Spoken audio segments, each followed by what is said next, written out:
தன்னை பார்த்து வாழும்போது உனக்கு ஆசைகள் குறையும். ஆசைகள் குறையும் போது ஒழுக்கம் தானாகவே வந்துடும். உலகத்தை பார்க்கும்போது ஆசைகள் வளரும். வளரும் போது உன் ஒழுக்கம் கெடும். உனக்கு எது விருப்பமோ அதை செய். ஏன்னா இது ஒரு மனிதன் சொல்லி கொடுத்து நீ ஒழுக்கமாக இருன்னா இருக்க மாட்டான். யோ உனக்கு என்ன தெரியும் என்னை பற்றி என்னுவான். நீ கெட்டுப்போன்னு ஒரு மனுஷன் சொன்னானா, யோ நீ கெட்டுப்போ என்னை ஏன் கெடுக்க சொல்கிறேன்னுவான். எதை சொல்லவும் யாருக்கும் உரிமை கிடையாது. தனித்து சொல்லிங்களாம். ஒரு மனுஷனை கூப்பிட்டு சொல்ல முடியாது, காது மேலே அடிப்பான். அதனால் நான் தனித்து சொல்லிங்கிறேன். எடுத்துக்கோ நான் போனிட்டு.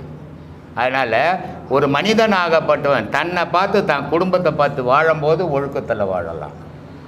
ஆனால் தன்னையும் மறந்து தன் குடும்பத்தையும் மறந்து உலகத்தை பார்க்கும்போது அவன் ஒழுக்கத்தை விட்டு தாண்டிடுவான்.